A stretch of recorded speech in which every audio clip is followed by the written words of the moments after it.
వల్లభనేని వంశీ గురించి ఇందాక న్యూస్ చూసాం గదా! ఇప్పుడు చాలా ఇంపార్టెంట్ న్యూస్ కొడాలి నాని గురించి బయటకొచ్చింది. కొడాలి నాని 'మావిగన్' అన్న కాన్సెప్ట్‌కి ఎక్కడ సపోర్ట్ చేయలేదు. కృష్ణా జిల్లాలో వైసీపీ నుంచి చూసుకుంటే గనక ఫేమస్ లీడర్స్ ఎవరు అంటే నోరు పారేసుకున్న వల్లభనేని వంశీ, కొడాలి వెంకటేశ్వరరావు, పేరిని నాని కొంచెం నోరు పారేసుకుంటాడు. కానీ ఇప్పుడు ఓవర్ యాక్షన్ ఎక్కువ చేస్తున్నాడు. ఆ విషయం అందరికీ తెలిసిందే.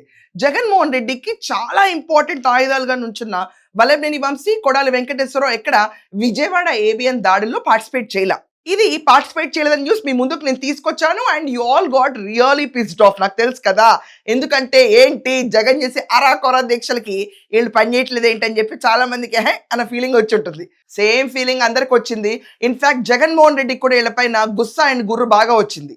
వల్లభనేని వంశీ అయితే లూజ్ మోషన్స్ సఫర్ అవుతున్నా అని చెప్పి దాక్కున్నాడు. కానీ కొడాలి వెంకటేశ్వరరావు ఏ రీజన్ చెప్పకుండా కామ్‌గా కూర్చున్నాడు. ఈసారి కొడాలి నాని పైన అరెస్ట్ చేయాలని చెప్పి రూమర్స్ గట్టిగా ఉన్నాయి. ఈ అరెస్ట్ చేస్తారు, ఎప్పుడు అరెస్ట్ చేస్తారు అని మొత్తం టీడీపీ క్యాడర్ ఏంటి స్టేట్ ఎదురు చూస్తుంది. ఇతను ఒక రకంగా కాదండి. నిన్న రాముల వారి విగ్రహం తీసుకెళ్ళిపోయి నిమజ్జనం చేస్తున్నప్పుడు నాకు ఒకే ఒక పేరు గుర్తొచ్చింది. ఈ కొడాలి నాని. దేవుళ్ళ గురించి ఎంత నీచంగా మాట్లాడాలో అంత నీచంగా ఒక హిందువు అయి ఉండి మెడలో రుద్రాక్షలేసుకుని మాట్లాడిన అతి హీనం కిరాతకమైన వ్యక్తి కొడాలి నాని.